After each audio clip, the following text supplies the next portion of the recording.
All right. Good afternoon, everybody. We'll get ready to start our board meeting today. We'll call this meeting to order at this time. We're going to have an invocation. Let us pray. Father God, we thank you today for giving us opportunity to come together in the city of Albany to collectively to serve on this board. We ask for your wisdom and your guidance. In Jesus' name we pray. Amen. Item number 3 on our agenda is the approval of our minutes of our last meeting. What shall I hear? I move they be approved as written. Second.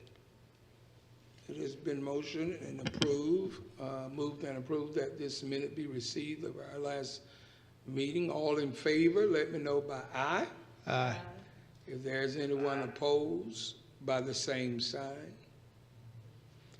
Then the minute stands approved with no corrections. Item number 4 on our agenda is the appointment of at-large board member.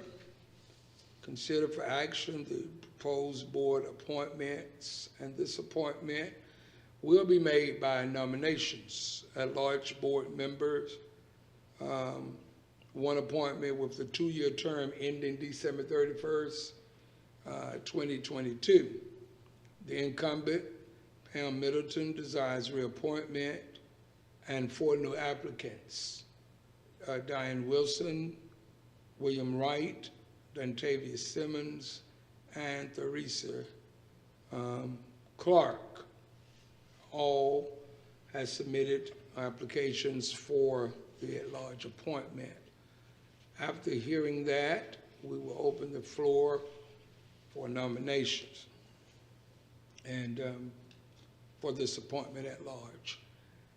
I will nominate the incumbent Pam Middleton to continue to serve on this board at this time. Does it need a second? Yes. I'll second. For consideration, we'll vote in a moment.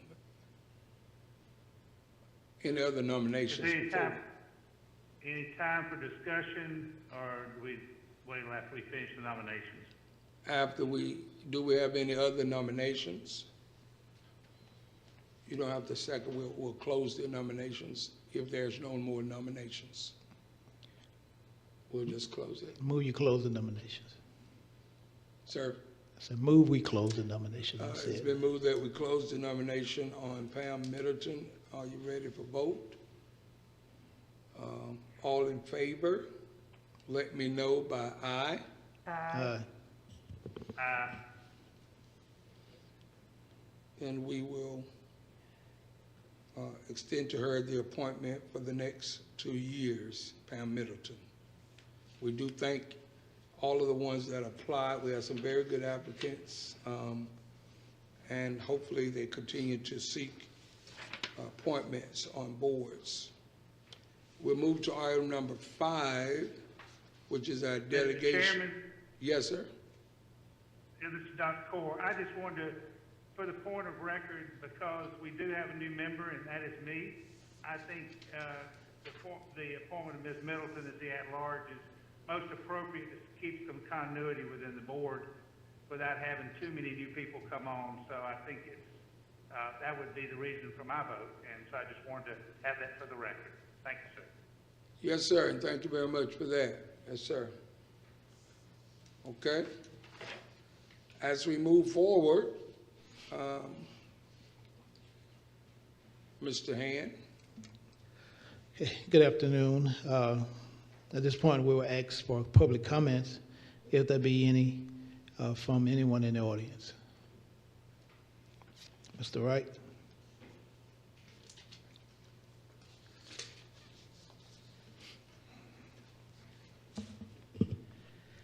Well, Happy New Year to everyone. Happy New Year. And I'm kind of disappointed in the fact that we were not the nominee, but we know how things go. As a point of reference, I was just pointing out that I came as a candidate with more than 30 years service to this board, all of it at no remuneration. How much does the job pay?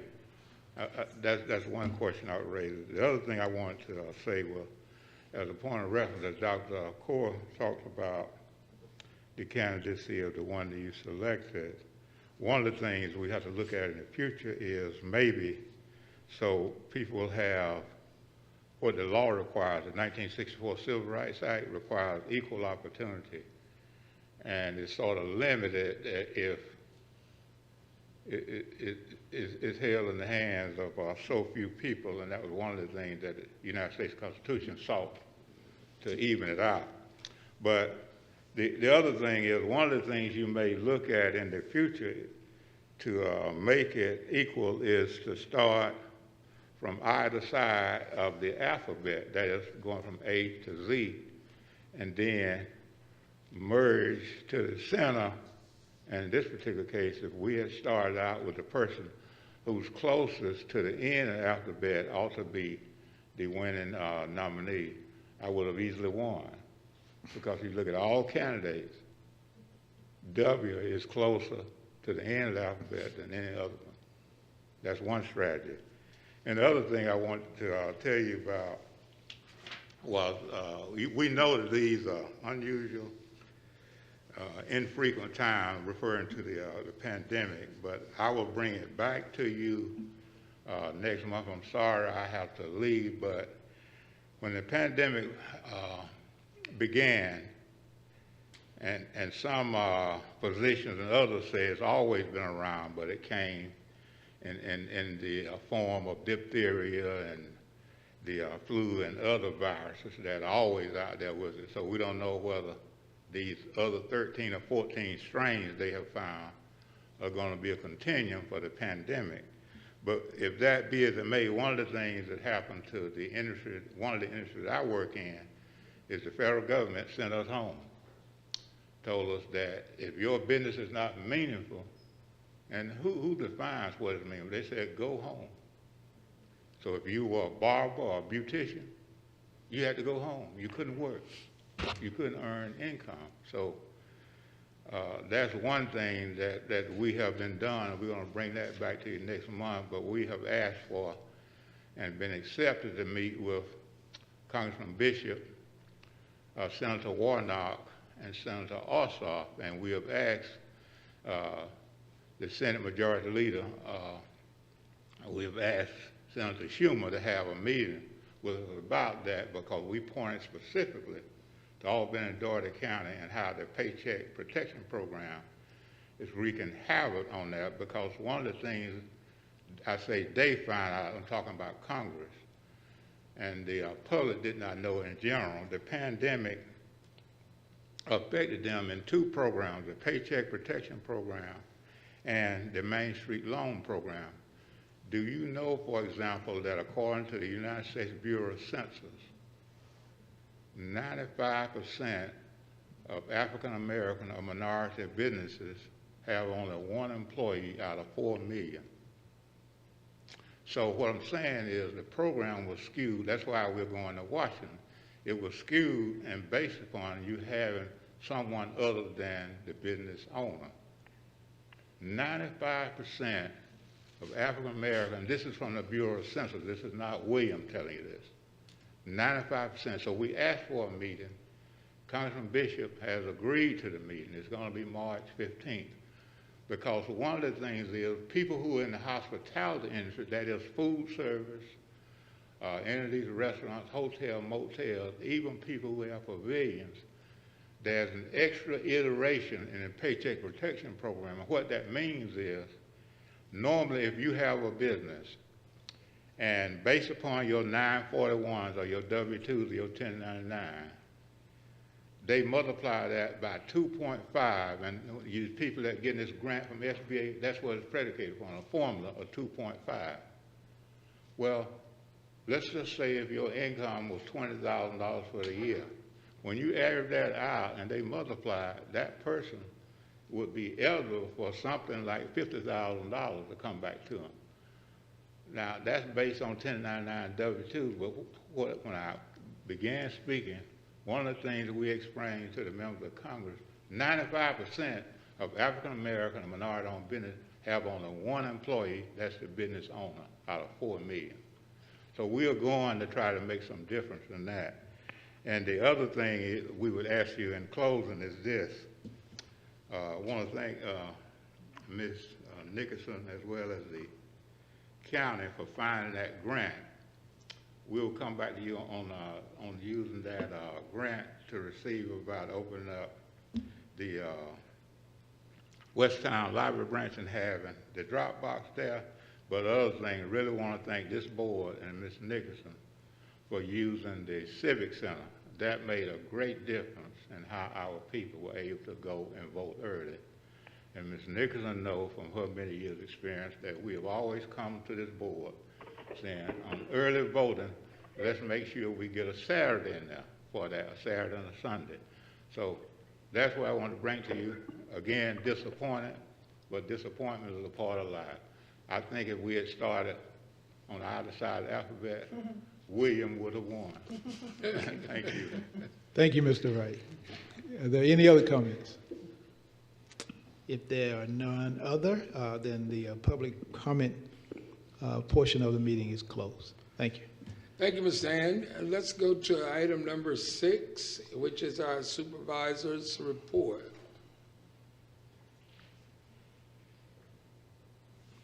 Yes, thank you, Mr. Chairman and board members. We have to report to you today that office staff is working, of course, diligently to make sure our voter registration files are updated in reference to the state system. We want to make sure that we have a registration card on file for all of our registered voters. So it is a process, and then we're moving those individuals that may have moved out of county or for any other reason. We're also working on the 2021-22 budget. That is due sometime in March to be submitted before we have a meeting with the county administrator. The other thing is we received a email today from the Secretary of State's office in reference to conference training. And what we were told in the email is the conference will be held tentatively August the 29th through September the 1st, but they're going to limit counties to to 2 participants only. So everyone will not be able to attend, and that is understandable. Also, on last week, on Tuesday, February the 9th, we participated in a Zoom meeting for our region, which is Region 12. We were on the call with Chris Harvey and Secretary of State's staff. There were approximately about 15 attendees. There are 11 counties in our region. They include Mitchell, Baker, Calhoun, Colquitt, Decatur, Early, Grady, Miller, Seminole, and Worth, and then ourselves. Generally, any meeting that we have, we always invite the neighboring counties, which will be Dawson, Terrell County, and Lee County. They're not in our region, but they're so close to us, we always invite them to come over and join in as well.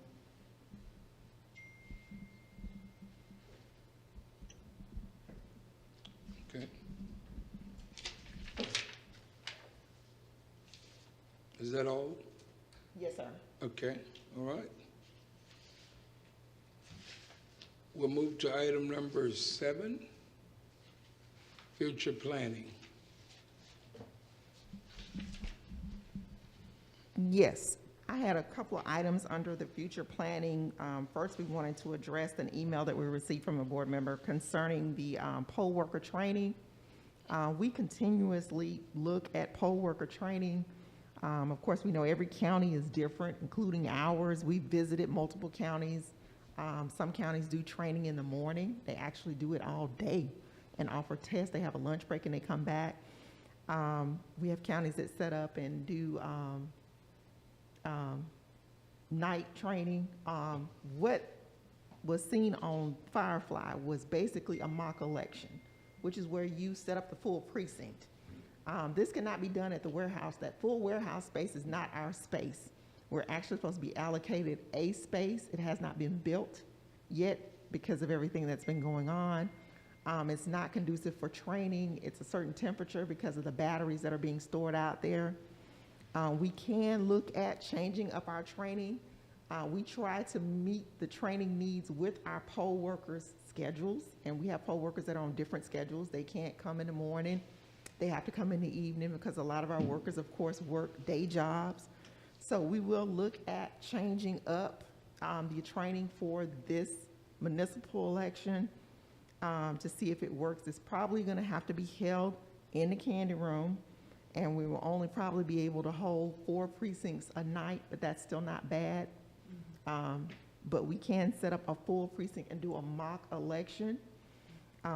We have a hard time getting all of our workers coming together at the same time. That's why different precincts set up different nights, because everybody's schedule is different. So we will try to establish something, because we're on a smaller scale this time, to change it up again. The training that this particular county is doing, they have less precincts than us. Facility is bigger. We don't have any facilities like that we can utilize, but we do have the candy room that is a county-owned building that we can utilize at no cost. So that is what we'll be working on for getting in preparation for the municipal election. Also, I placed on the agenda for the board, we really need to start searching for a second location for advanced voting heading into 2022. That to us is an extreme priority because we know that we will not be able to hold it in our office anymore. This building is not built for that. The way that people waited was not good. So we need to find another location so that we can have 2 locations. So I ask that we start looking or thinking about second locations. We can still utilize the candy room, but we need to have a second location. The other thing I would like to bring to the board's attention, and I included it in your packets, we received a phone call from Precinct 27, which is, we call it the First Christian Church. I think the current name is the Westover Community Church. We will no longer be able to utilize their facilities. No more. So 27 will be gone, okay? Now, they've given us advance notice. We appreciate it. We thank them. Of course, they are scheduled, if necessary, to be open for this election year. They are one of those precincts in this coming election cycle. I suggest to the board, and I included in your packet a listing of all 28 precincts, that precinct to be moved to the Westover precinct. Included in your packet is the total number of registered voters at Precinct 27 and the total number of registered voters at Precinct 5. We know that the distance between the two is very small. That would be an alternative to close that one and consolidate it with the other one. We thank them for allowing us to utilize the building, but it's their decision that they no longer want to offer it as a precinct going forward. And not that we did anything wrong.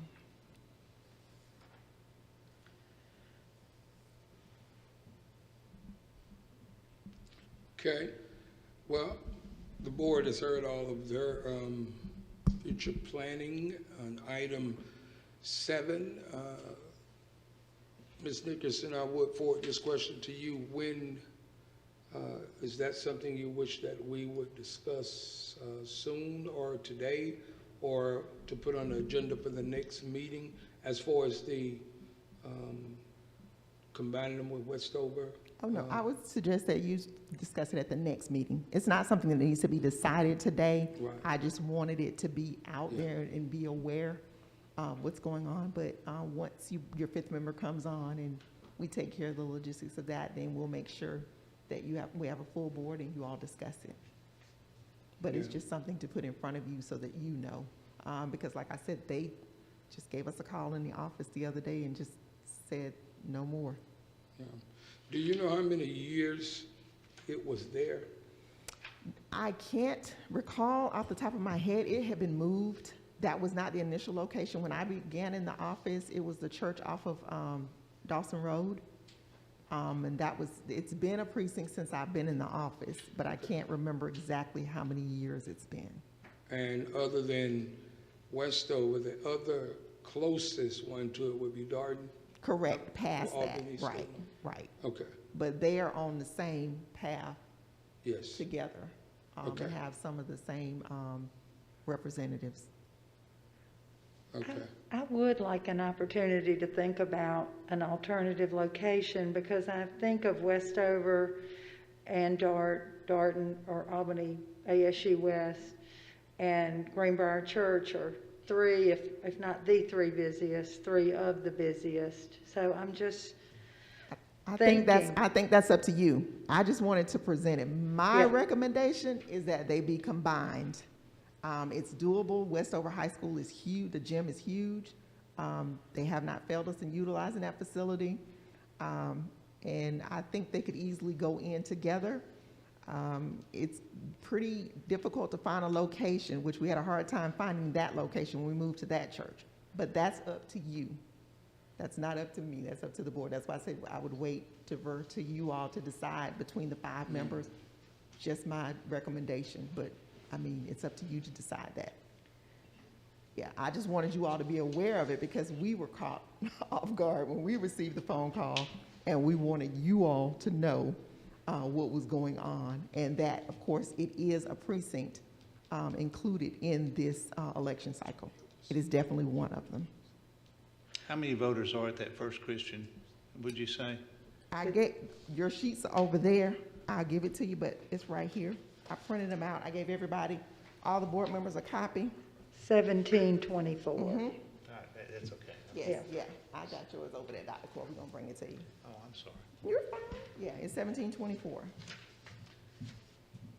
Well, I worked with Annabelle that morning, and was not one of my precincts, but it did, from a space standpoint, I think you're right. Westover is big, and I don't know what it gets like in the heavier hours of the day, but if you had more staff over there to compensate, I mean, the facility is large enough to take care of it. That's one thing. Could you send us the same, not the breakdown in active and inactive, but the total voters for all 28 precincts? Just provide that between now and our next meeting? Okay. All right, anyone else? All right, well, we will further discuss that in our next board meeting. We'll have time to go out. Those of you that don't know where it is, go out and look and ride by and gather your thoughts, okay?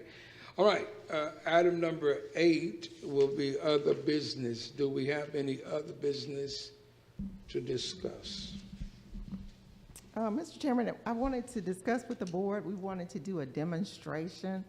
I know that you all received a memo from a voter concerning receiving credit for voting. We wanted to, if with the board's permission or at their direction, to respond to this voter in writing, but we, however, wanted to demonstrate how this system works because people don't have a clear understanding. And for me, I believe that seeing it is better than you telling me about it. I cannot visualize. I'm not a good visual person. But if I see something, I get more of an understanding. Mm-hmm. So what we wanted to explain to our voters or to the board specifically was the way this system works, the current system that we utilize with Dominion. And what we brought was the laptop. Our laptop represents eNet, which is ElectionNet, which is the state system that all 159 counties utilize. So this system is utilized on election day for advanced voting, for absentee. All 159 counties are on the one system. The next system we have beside that is called the poll pad. This poll pad is utilized on election day at the precincts. It is not connected to the state system. There is a third-party vendor that downloads data onto this poll pad for our precinct managers, our precinct workers, poll workers to utilize.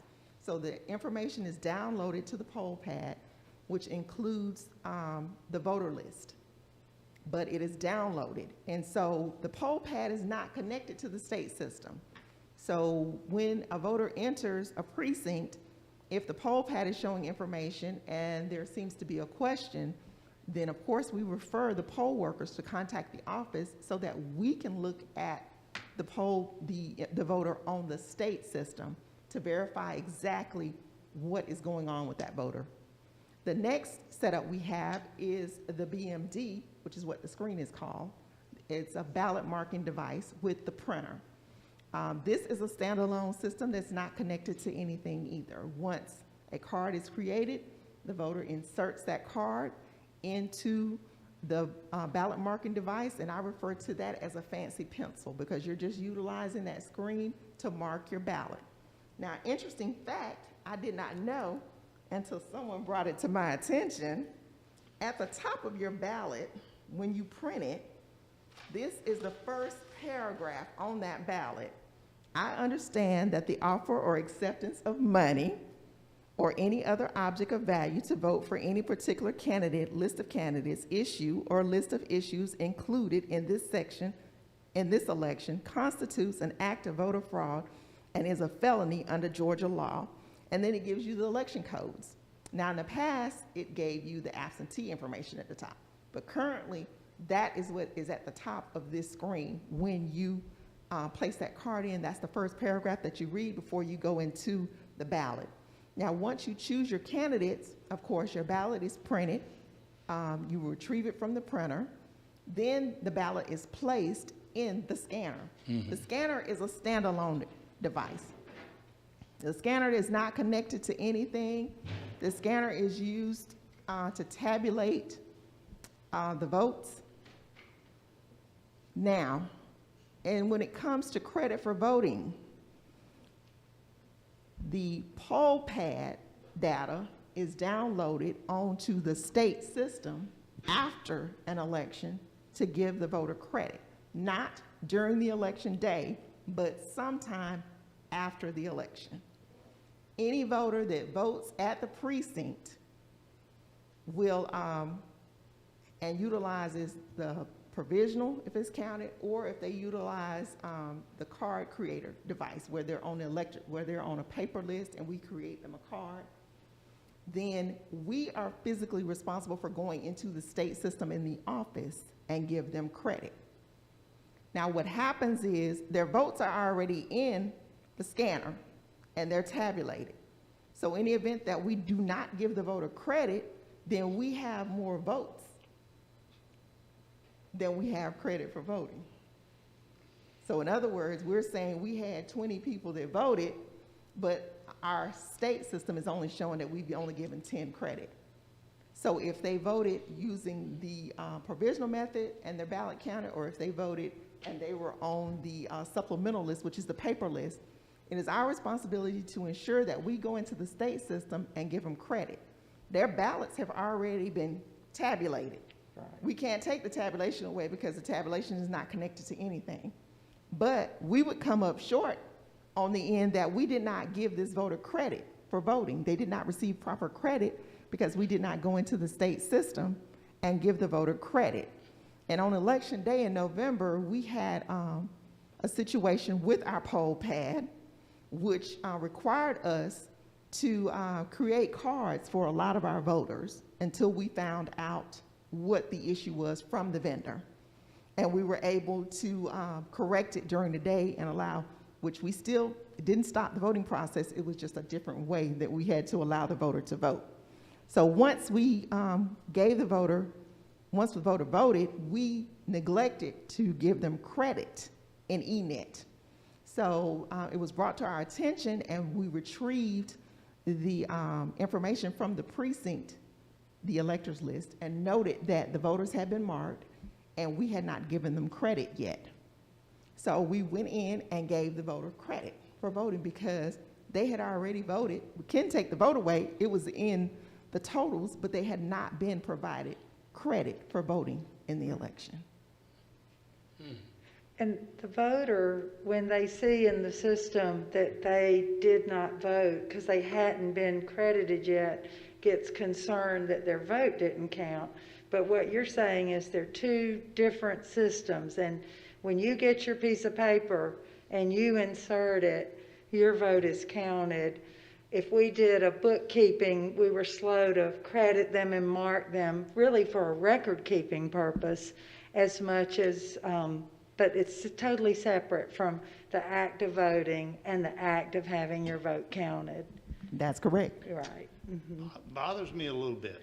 And what bothers me is that what's scanned and who actually voted can show up different. You've got to go back and verify to make up for those people. What do you mean In other with words, scan for and instance, when shows you- up different? Could you scan votes that weren't, that an actual person didn't vote? No. You understand what I'm saying? No, because the scanner, there's somebody standing at the scanner. I can deposit my ballot, the I'm next not saying person. everybody's honest like me and you. Yeah, I'm just saying, but could no, it- that's the integrity of the system, that we secure it to the point where can't nobody, once they close Okay. it down, the lid is on it, it's secured, and the memory card is removed. There are two memory cards in there. There's a poll worker memory card and there's a supervisor memory card. Those keep up with the totals in that ballot box. Now, at the end of the night, the poll worker memory card is removed and brought back into our office. The supervisor memory card is secured in there, in that box, and locked in the event that the poll worker card has an issue or something happens. God forbid something happens and it doesn't make it to our office. So there's a backup card in there. But no, sir, there's nobody can scan once it's open, and there's a zero tape that's printed, and of course the whole process is open to the public, so you can ask to review the zero tape, and it will be shown to you. And then once the tally is done, the tape is required to be posted on the door, so you know how many votes were cast in that ballot box before we get the memory card, because the tape is posted. So you can't have more votes cast than you have people who voted. Correct. And I saw that on election day. It looked like we did match that up, and that's good. I'm not necessarily talking about us. I'm talking about other places. Okay. One thing that I wanted to bring up, and I am the one that brought that up because I was involved in elections as far back as the 1970s and saw little towns run out of $2 and $5 bills on election day. So I know that people have been enticed to buy votes in the past, and I know that people have, and I thought that was very interesting on the ballot that you have to say that you did not get paid to vote, because if you did, that's fraud. And I thought that was interesting.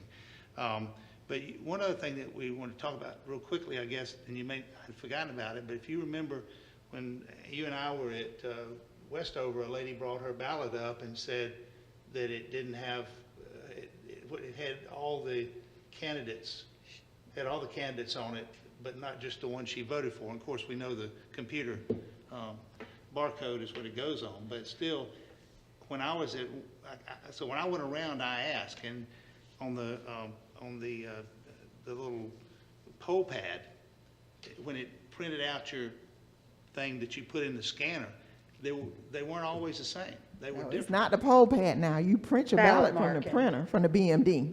All right, I the didn't, printer. I did not research that matter. That would be something you all would have to, the board would have to refer me to research. We have not researched that matter. I don't know that it made any difference as far as what the computer read on the barcode, okay? I don't know that it did, but there was an irregularity in the, what was printed out once a person filed their vote and they got their pad to take over to put in the scanner.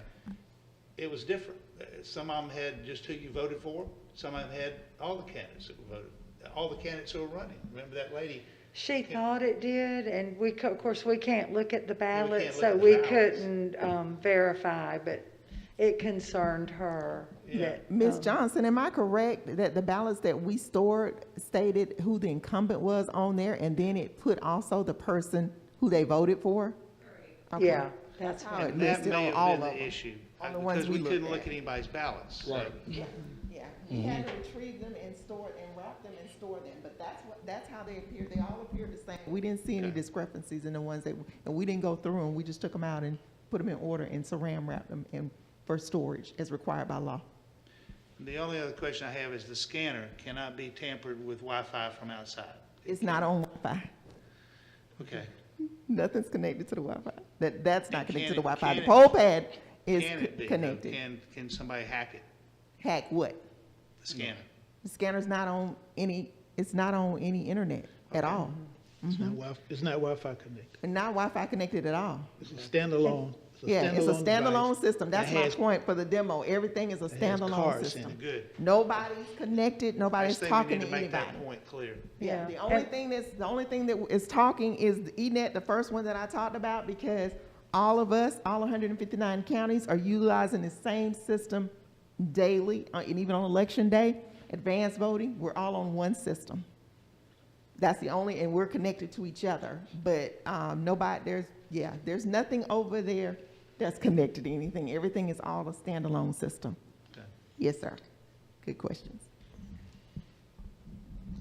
A point, the one voter had an issue where on voting day, when the poll pad does not show him as a registered voter, even though later we found out he voted a provisional ballot, but later we found that he was a registered voter. So is that a vendor issue, a third-party vendor issue where they sort of left somebody out? Correct. Any issues with the poll pad is the vendor. We do not have access. The information is sent to us and is downloaded on the poll pad from the vendor. As I've stated in the past, we do not even have a back door that we can go in and verify the information that's on the poll pad. It is securely downloaded. The only thing that we basically do is make sure when it's downloaded that it is the correct precinct, so that we're downloading Westover to Westover and we're putting on the correct poll pad. But that's basically it. Yes, that all of the information on the poll pad is downloaded from a third-party vendor. That is correct. And it is good that we have provisional balloting so that ensures that the voter votes regardless. Thank you. These third parties, the third party that does that, I don't know where they're getting the info. I mean, I got, information at my house from my 33-year-old daughter who lives in Savannah, to go and register to vote here in Albany. And she hadn't lived here in 10 years, and, she's been registered to vote in Savannah. And so I don't, you and I talked about that. I don't know where some of these, I don't know who's leaking information about our registered voters or our supposedly registered voters. I don't know where they're getting their files from. Now, this file, of course, this file is the Secretary of State vendor we're utilizing. What you're referring to is a third-party vendor that mails out applications. I don't know where they're getting their information from, what files they're utilizing. We've had voters call us with concern that they actually receive postcards, handwritten postcards, Yeah, I got trying to two handwritten register. postcards for her. Trying to register their deceased relative who's been deceased for 2 to 3 years from a particular organization. So we have no way, the law allows it. And so all we can do is try to explain that it did not come from our office. You know that we do not send out information such as registration or even absentee applications except upon request. The state did do a mass mail out, of course, in the height of the pandemic in June, earlier for that election, to ensure that voters were afforded the right to, offered the right to vote absentee by mail because of the pandemic. But on a daily basis, the law does not allow us to just randomly mail out absentee applications or registration forms. We do it upon request. If the voter calls and requests the information, we send them a registration card, and we also would send them an absentee ballot request application. And back to the example where the poll pad couldn't find the voter, but the voter felt like they were registered, really the system works because that voter was allowed to vote on provisional. Then we did our homework, found that they were indeed registered, and their vote counted. So it gives us a pause to figure out what's going on. Another instance I had one time at a precinct was we looked and looked for a voter I knew personally, and he was a first-time citizen voting. We could not find him in the poll pad, so he voted provisional. Later turned out as an Hispanic, his double name, it was a different name, and we finally found him and his vote counted, so, yeah. It works when provisional ballots work.